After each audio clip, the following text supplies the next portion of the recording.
প্রিয় সাংবাদিক বন্ধুগণ, আজকে আন্তর্জাতিক অপরাধ ট্রাইব্যুনালে দুটো মামলার নির্ধারিত তারিখ ছিল। একটা মামলা নির্ধারিত তারিখ ছিল এবং আরেকটি মামলাতে একটা আবেদন ছিল প্রসিকিউশনের। প্রথম মামলাটি হচ্ছে চানখারপুলে যে 5ই আগস্টে যে হত্যাকাণ্ড হয়েছিল, মানবতা বিরোধী অপরাধ হয়েছিল, সেই সংক্রান্তে আমাদের যে মিসেলেনিয়াস কেসটি আন্তর্জাতিক অপরাধ ট্রাইব্যুনালে দায়ের করা হয়েছে সেটার নির্ধারিত তারিখ ছিল। আমরা এখানে বলেছি যে তদন্ত সংস্থা তদন্ত কাজ প্রায় শেষের পর্যায়ে চলে এসেছে।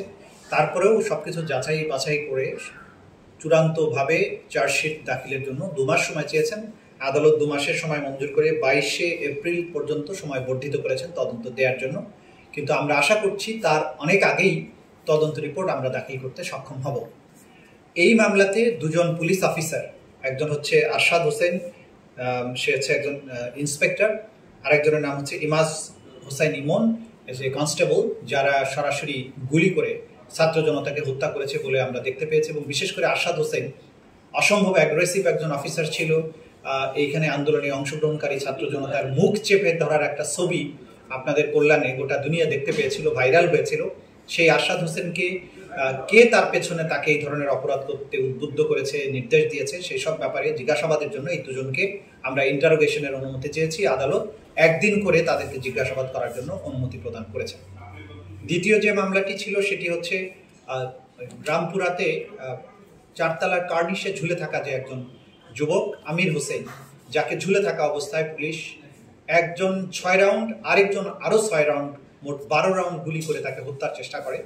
সেই আমির হোসেন নিরাপত্তা বাহিনীর জন্য কোনো থ্রেট ছিল না, শুধুমাত্র অপরাধ করার উদ্দেশ্যে মানুষকে হত্যা করার একটা জিঘাংসার কারণে তাকে পরপর এভাবে গুলি করা হয়েছে।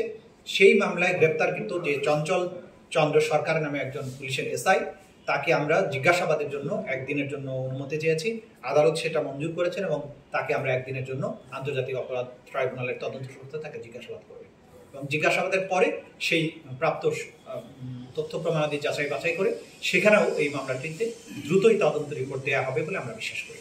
আমরা বারবার বলেছি যে এই জুলাই আগস্টের গণ অভ্যুত্থান চলাকালে আমাদের যে সমস্ত সন্তানেরা শহীদ হয়েছে তাদের মৃতদেহ কোনো সুরতহাল করা হয়নি প্রশাসনের চাপে, কোনো পোস্টমর্টেম করতে দেওয়া হয়নি, পোস্টমর্টেমের রিপোর্টও নেই।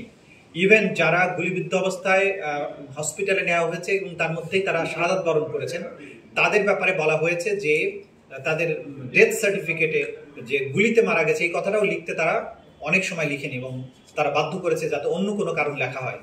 এই বিষয়টা আমরা আদালতে মেনশন করেছি এবং আদালত জানতে চেয়েছেন পোস্টমর্টেম রিপোর্ট ইম্পর্টেন্ট ডকুমেন্ট। কিন্তু আমরা বলেছি যে এখানে সার্কামস্ট্যান্স হচ্ছে মানবতা বিরোধী অপরাধ এই পর্যায়ে হয়েছে যে দ্রুত তাদেরকে লাশ দাফন করতে বাধ্য করা হয়েছে, চিকিৎসা নিতে বাধা দেওয়া হয়েছে। সেই জায়গায় পোস্টমর্টেম রিপোর্ট পাওয়াটা স্বাভাবিক বিষয় নয় এবং পোস্টমর্টেম রিপোর্ট যে নাই এটাও মানবতা বিরোধী অপরাধের একটা অন্যতম জাজল্যমান প্রমাণ, যেটা মানবতা বিরোধী অপরাধ হিসাবে এই বাংলাদেশে সংগঠিত হয়েছে। অনেক জায়গায় যে গুলিতে মারা গেছে তাকে লিখতে বাধ্য করা হয়েছে যে শ্বাসকষ্টে মারা গেছে, জ্বরে মারা গেছে, এবং অনেক জায়গায় বলা হয়েছে রাস্তার মধ্যেও যে জিজ্ঞাসাকে কিভাবে মারা গেছে বলা হয়েছে যে আমরা জ্বরে মারা গেছি। তারা যে আন্দোলনের শহীদ এই কথাটা বললে রাস্তায় রাস্তায় পুলিশ তাদের পরিবারবর্গের উপরে হামলা করেছে, আক্রমণ করেছে। এই কারণে এই যে টোটাল জিনিসটা সার্কামস্ট্যান্স, এইটাই প্রমাণ করে যে কতটা নিষ্ঠুরতার সাথে জুলাই আগস্টে এই হত্যাকাণ্ডগুলো পরিচালিত হয়েছিল।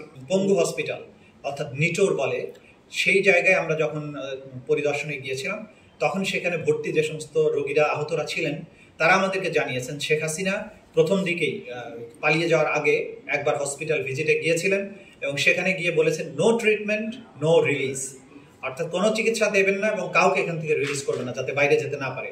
এই নির্দেশাবলীর কথা সেখানকার রোগীরা জানিয়েছেন, ডাক্তাররাও জানিয়েছেন।